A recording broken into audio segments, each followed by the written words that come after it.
Good morning, my brothers and sisters. Good morning, and welcome back to another Good Morning Grief Devotion. It's your boy, Pastor Corey Allen. I can say you're so happy to be here with you on today to lead you in a very special way in today's Good Morning Grief Devotion. This is the daily grief devotion that is strategically designed to help you to navigate through your grief one day at a time. What is grief?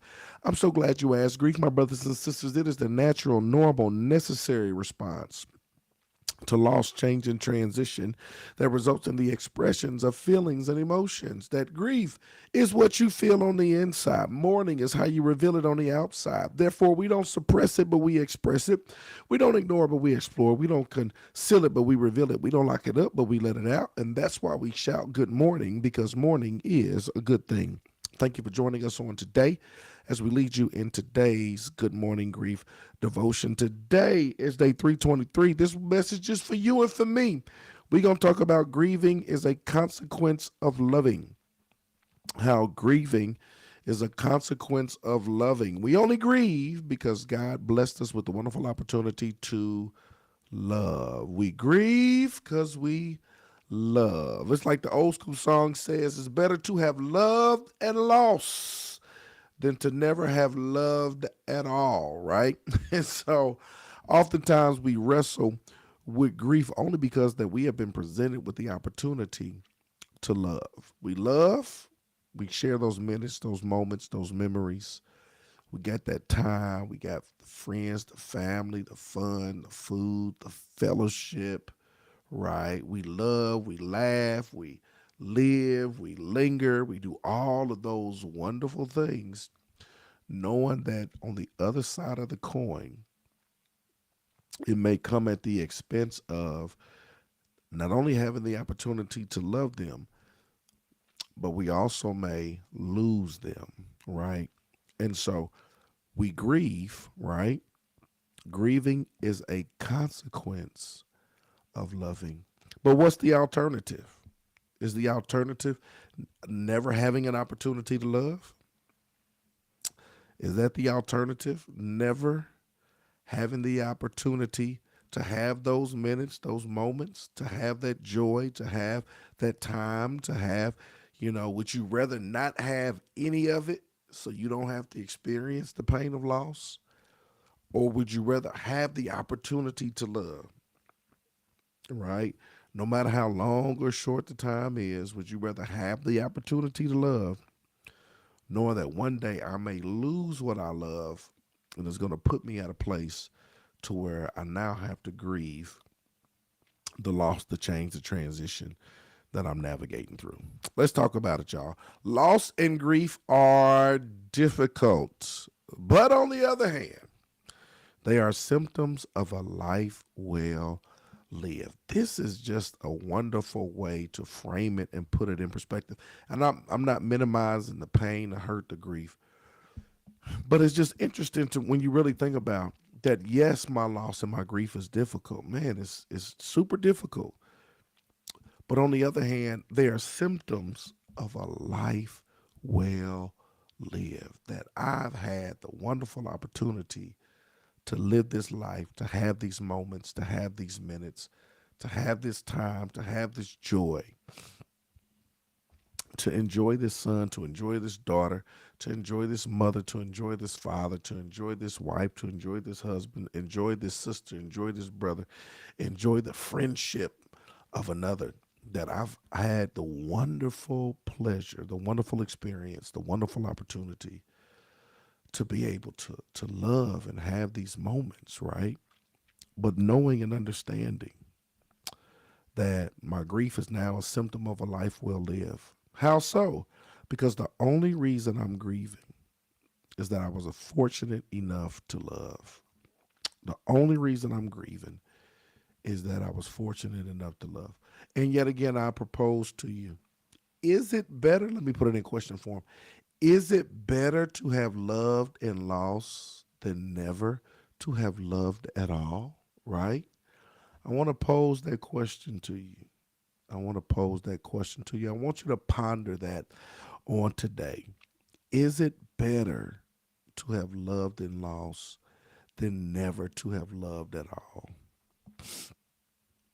Not everyone grieves because not everyone loves. What a sad, sad way to live. I sometimes wish I didn't have to suffer loss, but then I remember that a lossless life is a loveless life. That grief can be a steep price to pay, but still, it is worth it. What do y'all think about that? I want to hear y'all thoughts. I want to hear y'all thoughts. Y'all drop it in the chat. Usually it's me, and y'all don't say too much of nothing. I want to hear your thoughts. What are your thoughts on that? Give me your thoughts. What are your thoughts? What are your feelings on that? What are your thoughts? What are your feelings? Sometimes I wish I didn't suffer loss, right? I wish I had to suffer this loss. But then I remember that a lossless life is a loveless life. And yes, grief can be a steep price to pay. Period. It's a steep price to pay, but still it is worth it. What are your thoughts? What are your thoughts? What are your thoughts? Drop them in the chat. I know y'all just come to listen. Y'all didn't come to participate. Y'all gonna participate today. Come on. Tell me. Somebody say something. Good morning, Shirley Tipton in Withington. She says, I agree totally with you. Amen. Amen. God bless you. Anybody else? Thank you for sharing. Anybody else? Just what are your thoughts? Whether you agree or even if you don't agree, like I'm not, I just want to hear. I'm just glad I had the opportunity. Oh my God, that's so powerful. I'm glad I had the opportunity. I'm glad I had the opportunity, right? So glad that God just gave me the opportunity. And I know it hurts and it sucks and I don't go through this and deal with this and it's painful, but I'm glad I had the opportunity. Mm, mm, mm. Hey, LaShonda Benton, the pain was a lot. Absolutely. Yep. Pain is definitely a lot. It's a lot. I agree, but it's hard. Definitely. Almost definitely. Most definitely. How you doing, Brother D? Most definitely. Yes. Hey, Nikisha. Yes. Yep, yep, yep, yep. It's just such an interesting concept because we know it's difficult. We know it's difficult. We know it's hard, right? Um, but again, the alternative, is it better to have loved and lost than never to have loved at all, to never had the opportunity, right? Because a lossless life is a loveless life, right? That if we never had the opportunity to experience the love, then we wouldn't have the opportunity to experience the loss.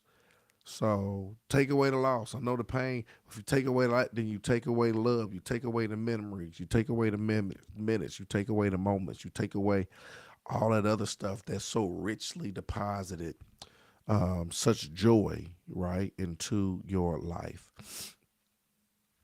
Hey, Stacia, it hurts, but I'm glad I had a chance to love. So it's worth it. Amen. It definitely hurts, but I'm so glad for the chance. And so at the end, you know, when we reconcile it, right, it's worth it. It's worth it. I'm gonna have to put this lesson in a workshop because it's good. I'm up. I won't complain today. Man, God bless you, brother. What about grieving when a loved one was evil? I feel conflicted. What about grieving when a loved one is evil? I feel conflicted. This is so good, Miss Kelly Bevins. This is so good because a lot of times it wasn't always good, right? And so sometimes we do got relationships or connections that um, they wasn't good to us, right? They were evil. They were evil. It wasn't good, and whatever the dynamic of the relationship was, it wasn't good, right? And so, um, and yet and still, whenever we deal with any loss, change, and transition, or are you saying I want to hear? I want to understand what you said. So a part of you wants to grieve, a part of you doesn't want to grieve because they were evil because of their actions. I want to be clear on what you're saying, and I love the fact that you say I feel conflicted because this is the thing about grief. Grief can be conflicting. Grief is complicated. because you do got situations and circumstances to where there's a part of you that wants to grieve, or there's a part of you that feels, the loss. But then there may be a part of you that may feel relieved, or there may be a part of you that sometimes people are glad that they're gone, right? Sometimes people don't feel anything. And so that's the beautiful thing about grief, that it's not linear, it's not, this is the way it's supposed to be. No, it's something that we wrestle with. It's something that can be complicated. It's something that can be conflicting, right? And so the dynamics of everything is different. There are some people that loved us and loved us well, and it was a beautiful connection. There are some people it was horrible, right? And so it's complicated. One moment I feel this, I feel bad, I feel sorry, I'm grieving. The next moment I feel this, I don't feel bad at all.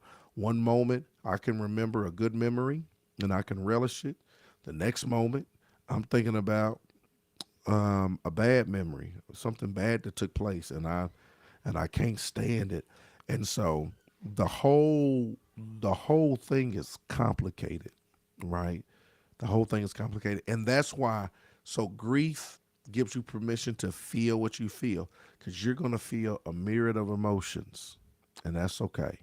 You're going to feel a lot of different emotions, and so it's processing. It's processing. It's revealing what you feel. It's processing the different emotions that you feel, having an opportunity to articulate the dynamics of it all, right? Whether it's good, whether it's bad, you articulate the dynamics of it all. You process, you unpack how you feel, right? And it's complicated. And there is no, oh, you should feel this way, or you should feel that way, or how can you say that, or how can you feel? Nah, it's none of that, right? It's none of that. It's giving yourself permission to feel whatever you feel, right? Whatever you feel. And every situation is different. And a lot of times it can be complicated. She says, a part of me is relieved. Yeah. See, that's what I'm saying. Yeah. A part of me is relieved. A caregiver was abusive, physically, emotionally, sexually, etc. Absolutely. And so, yeah, a part of you is relieved, right? So sometimes we can still feel bad, because any loss, change, or transition we go through, we're going to feel something, right? Because you're human. A part of you may feel bad because of the loss, but then a part of you, a lot of you may feel relieved. Like, yeah, oh my God, yeah. I don't, have to suffer under any of that. And how they treated me was so poorly, right? And so I think it's so very important when you get into the dynamics or the layers of a situation, a complicated situation like this. I'm so glad. Thank you so very much. When you get into a complicated situation like this, number one, it's complicated. So you give yourself permission to feel what you feel. You're not crazy, none of that. And whether the percentage of what's good or what's bad or whatever the case may be, you find a safe place where you can process all of that. So you can unpack all of that. So you can peel back all of those layers. Because what you don't want to do is walk around housing and holding all of these different emotions from a complicated situation, and because you'll overload, you'll short circuit trying to process on your own. So you unpack it in a safe place, in a safe space, with somebody where you can first of all just release, because release brings about relief. So you safe place where you can just release it. Number one, but then even in releasing it, having the opportunity to release and unpack it in a safe place and safe space where somebody can help you, not necessarily connect the dots or put the pieces of the puzzle together, but somebody can just help you to process your feelings, right? Safe place and safe space where you can release, unpack, and somebody can help you to process your feelings, because you have to. That's a lot of stuff that is taking place, and so you have to. Thank you for sharing that. That's so good. That's so good. If it wasn't for the loss, I would have never known true love. Period. Period. I'm only relieved because I don't have to worry about my son out here in this messed up world, but I miss him so much. Absolutely. Absolutely. And that's the thing, right? So I know some parents or some people, like, they get excited if their child gets locked up, right? They get excited because they're like, well, they locked up, so I know at least they ain't on the streets to where, X, Y, and Z can happen. They're relieved because they feel that may be a safer place than out on the streets, right? It's crazy, right? But absolutely, you worry all the time about what's gonna happen and all of these other different dynamics, and so um, definitely gonna miss them. That's good. I appreciate it. Look, I pushed y'all to talk today, and y'all talked. I'm so glad. Pushed y'all to talk, and y'all talked today. That's a beautiful thing. Any other questions, comments? Thank y'all for sharing. I think it's important just to understand, again, the dynamic of, today's devotion, just the dynamic of it all. Uh, final thought. I don't think we got to the final thought. The dynamic of it all. The final thought: every life experience based on love and connection is an experience I'm fortunate to have. Every life experience based on love and connection is an experience I'm fortunate to have. Man, it's good. I appreciate y'all joining us on today. Yo, we here every single day at 8 a.m. So continue to tune in as we continue to navigate through our grief journey. I love y'all with the love of the Lord. See y'all tomorrow, same time, same place. Let's go.